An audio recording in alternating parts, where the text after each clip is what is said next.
Once again. Hello, it's Jimmy here at Riley's Autos, and today I'm going to show you how you can rewind or compress the piston on an electric park and brake caliper like this. First thing you're going to do is get your finger in here and release the plug, and this is the way I'm going to show you to do it if you don't have one of these computers. So you're not looking at spending some money on a computer and you just want to get your brakes done. You turn the light on. Down in here you've got two plugs.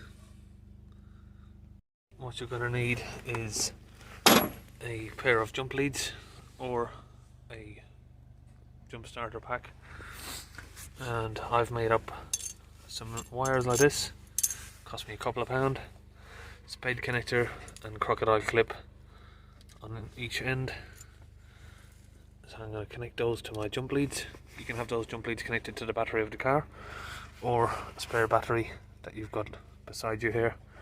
And we're going to get our leads and connect them to these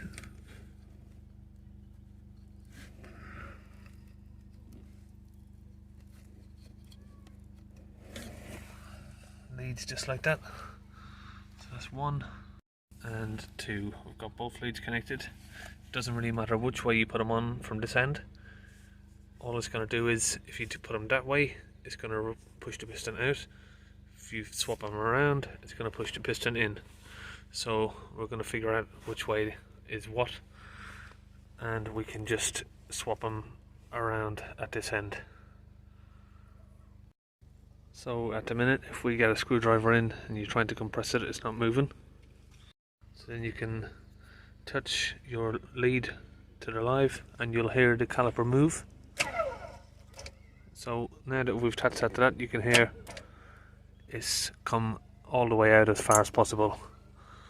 So we're going to switch this around and do it in the opposite direction because we want to have it wind in.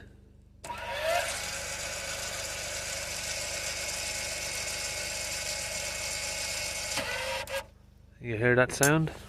You can hear it stop. Now we're going to try and see if we can compress our piston, and look at that. Piston's fully compressed.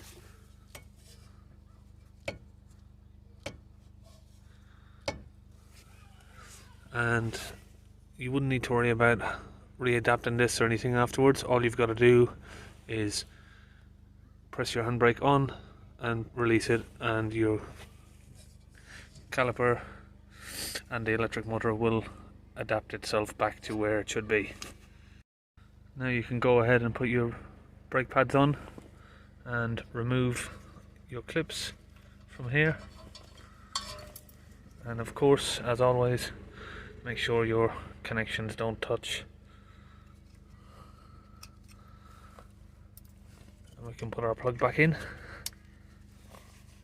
and now we can go inside and use the handbrake to get the piston back in the right position. So we're inside.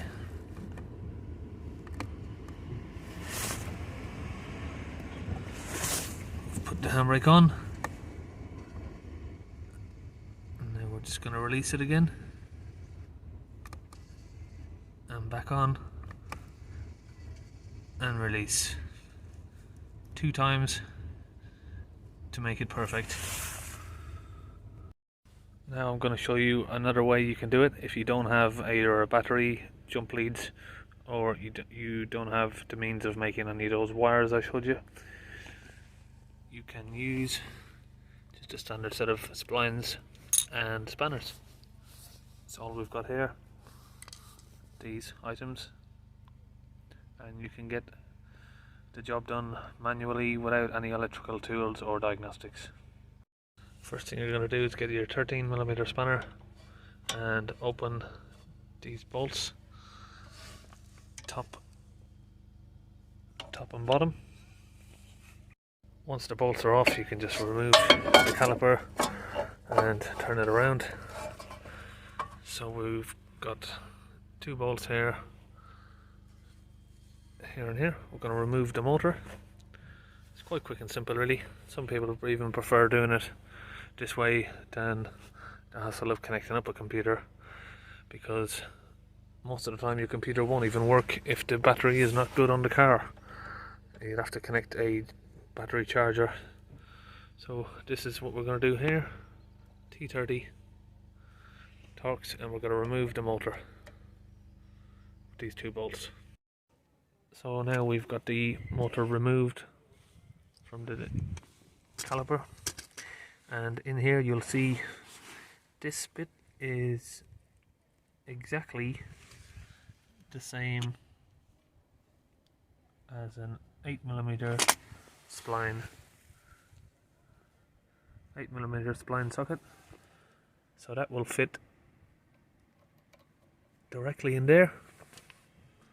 I'm just going to slip the caliper back on here just so I can hold in place, and that will tell me if I'm winding it in the wrong direction. So we're just going to get our spline in the back of the motor here, and I'm pretty sure to loosen it is up or left. So we're just going to turn it left a fair few times.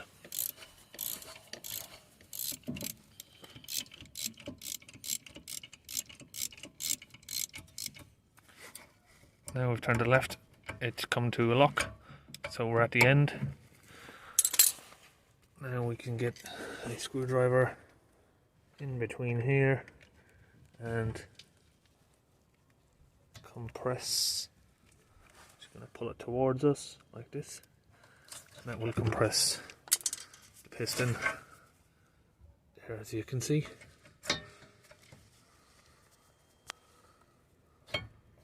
So now the piston's compressed. Now we're just going to put our bolts back on and put it all back together. So that's how you can wind back your piston, either if you're going to fit brakes, or if the piston is not working, it's not releasing on your computer, or it's not releasing from the handbrake button. Just putting this back together, we've put our bolts back on to attach the motor, and we can just put the caliper back in place. Get our caliper bolts and put them back in place. So the bolts are now on and tightened, and we can put our plug back in. That's in, and we don't need to worry about winding the piston back in, because again, once we engage our handbrake, release it, engage it again, then that will align the brakes back to where they should be. Then you can go ahead and release the handbrake again and carry on your journey as normal.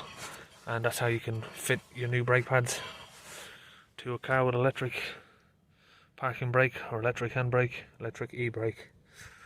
Pretty simple. Doesn't make it any more difficult than doing it with a computer. That's all we've got today. I hope this has helped you, and if you didn't know any of the stuff we've showed you in this video, please like and subscribe. See you next time.